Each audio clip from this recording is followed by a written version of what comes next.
Alright, I'm back.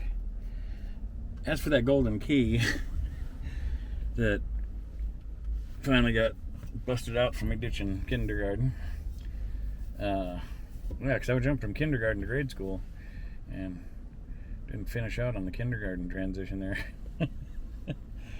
So yeah, once I got busted, I knew I couldn't keep ditching because I knew I had too many eyes on me. I had to come up with a much more efficient plan. But just because I got busted doesn't mean I was going to give up.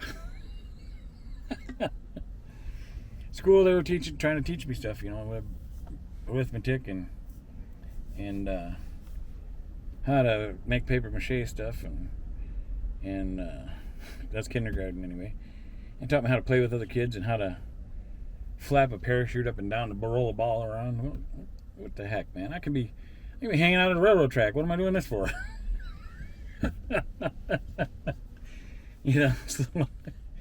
I guess I just didn't care for the kindergarten curriculum. I felt like they were treating me like a little baby, because they were. They treat us like little kindergartners because we were.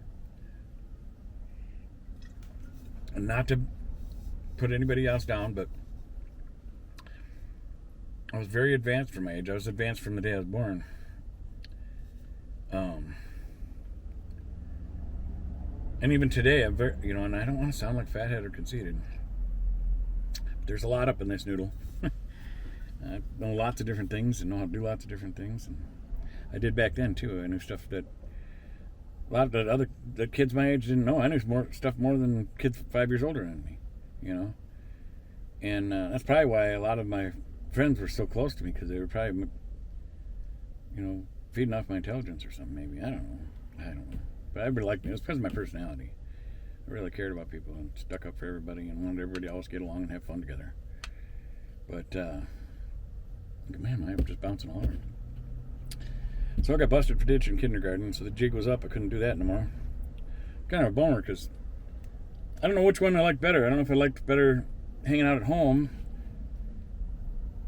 and watching TV sometimes, or if I liked hanging out at the railroad tracks and stuff, or walking around town.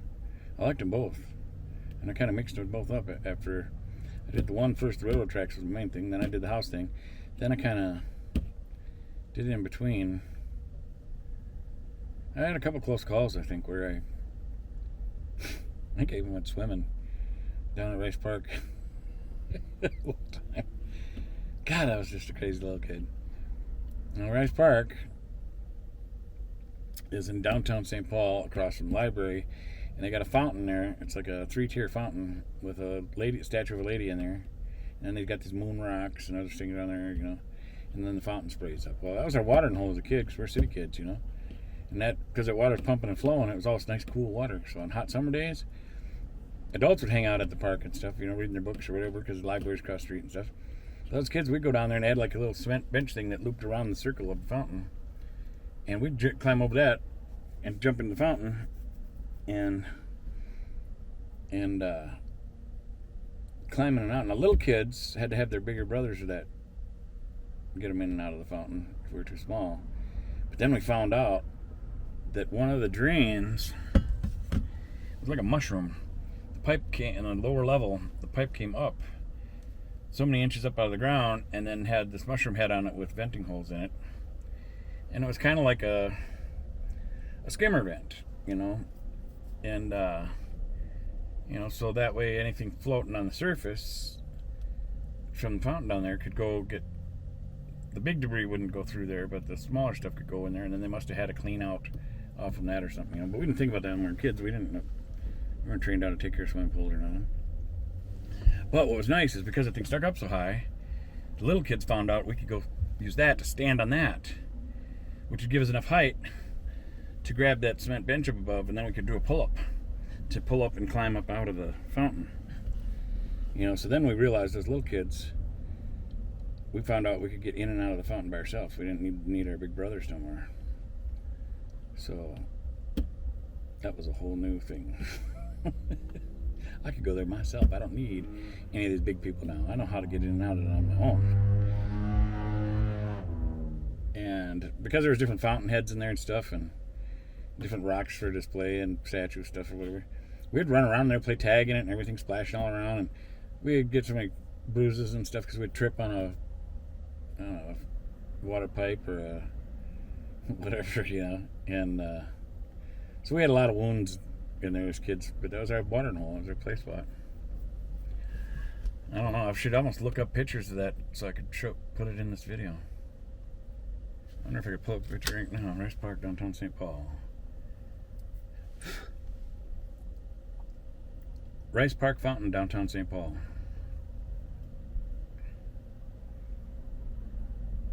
I'll go to images. Aha! There it is. It's a pretty good shot of it, too. I wonder if I can turn it this way. Alright, I'm going to have to do this now. Let's see, we're going to go... Oh, that's where it is. We're going to take... Just give me a second here so I can... God, I was such a little kid. That place seemed so big when I was a little kid. Now I look at it and I was like, anybody could hop in and out of that, And I can show you my downtown play spot when I was a little kid.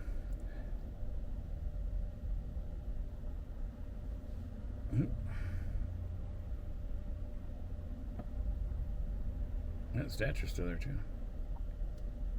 I'll have to go down there sometime when I can afford, when I got gas and stuff and can afford it again. Alright, now plug this. Hopefully this is going to show up on camera here. Hopefully it'll focus. I'm going to bring it in here. Can you see that?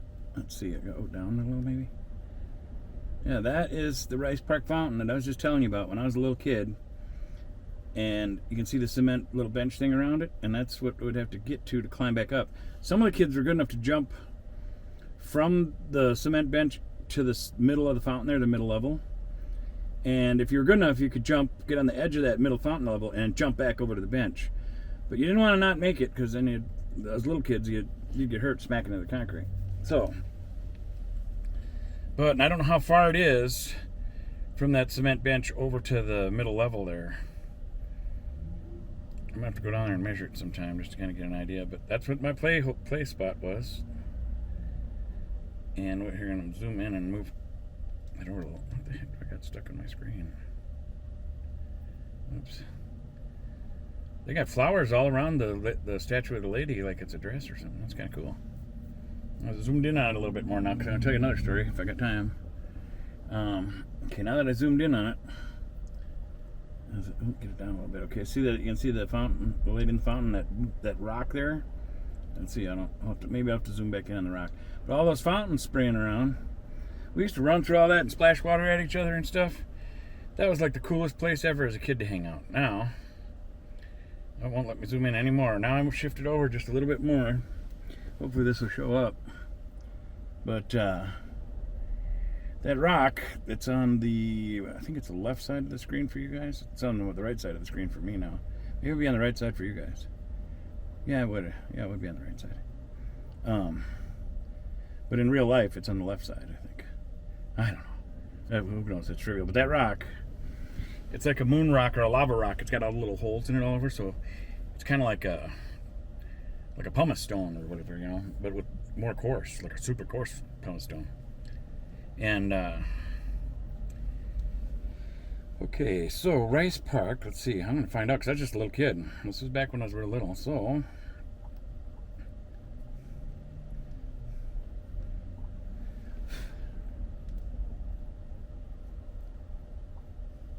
I wonder if it's still the same name of the apartments down there. Sherman Forbes Apartments, downtown St. Paul. Nope, they must have been bought out because that's what it was called when I was a kid. So we can't do that now.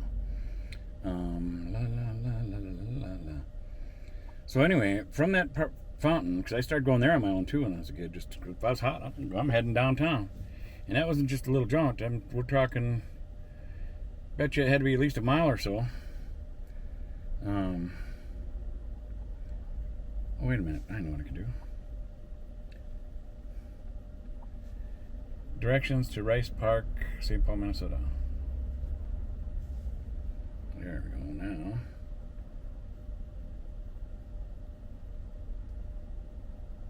Okay, we'll just go directions. We'll go that way. I'm gonna bring zip me in there now. Okay, there's Rice Park. So now let's back out of there for a minute. Okay, so now if I go, okay, let me shrink this down. I'm gonna find out where the apartments are over here. There's Grand Avenue. There's Exchange. There's my old place. There's 309. There's my apartment. Okay, so we'll hit that. 309 South Exchange. Directions. No.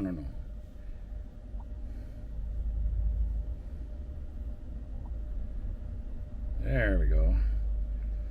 Oh, it's saying it's 0.7 miles. So it's about, so it was a mile, a little less than a mile. But for a little kindergarten first grader, that's a bit of a jaunt by himself, you know. So yeah, and I'd go hike that on my own to go to the swimming hole. And wow, they even got a picture here.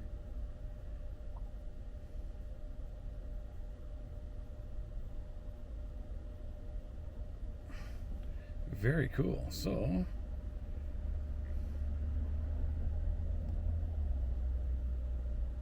oh, dang it, why doesn't it want to stay big? There we go. Check this out. That is 309 South Exchange. The bottom was somebody else's apartment. The second floor and third floor. Second floor was our living room window, and the top floor was my bedroom window, and my mom's bedroom window was on the other side. So that's kind of neat. And I moved out of there when I was in the beginning of 5th grade. And the little apartment behind the tree there, that was where my friend, one other friend, lived across the hall. I don't know how I got on all that now. I've been telling these stories. So, so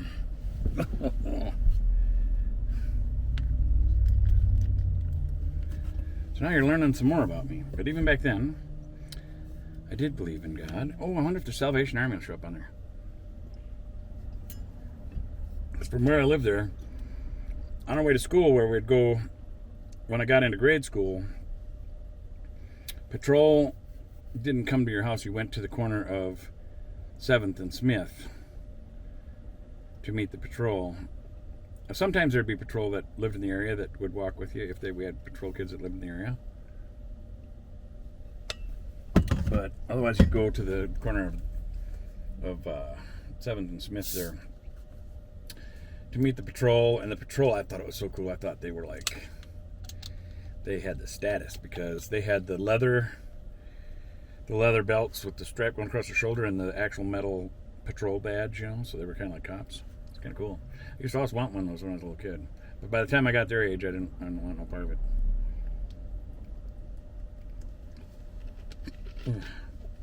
And they changed the belts too.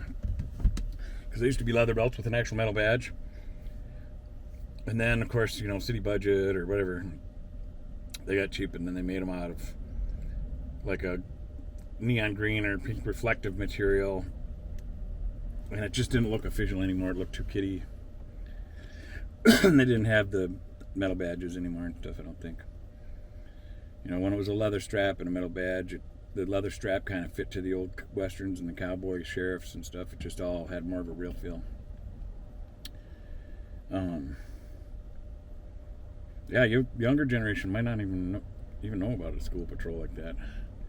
They used to have the flags, you know, the stop flags that they'd hold out at a 45-degree angle for stopping traffic so the kids could cross the street. But what was really cool, since we're downtown there, is patrol would have a key to the light box. So since it was busy downtown, the captain of the school patrol, the kids would get ready with the junior lieutenant or regular patrol kids. They would have the flags ready to walk kids across the street. And the captain would use his key to open the box on the control box for the traffic lights, and then they could switch the traffic lights into flashing mode or whatever, so then all traffic would stop. And then the kids could cross the one street and then cross the other street heading towards Digidio's, which was a bowling alley and bar, like, or whatever. That was further down, though. And then once the kids were all across safely, then they could turn the lights back into normal traffic mode, and then they would wait and go across, you know. So it's pretty neat. What am I at here? 15 minutes. So, yeah, these stories have been bouncing around. Once again, thanks for watching. I hope you keep coming back. I hope you give it a thumbs up to help it be seen by more people. And thanks for watching. God bless you. We'll see you on the next one.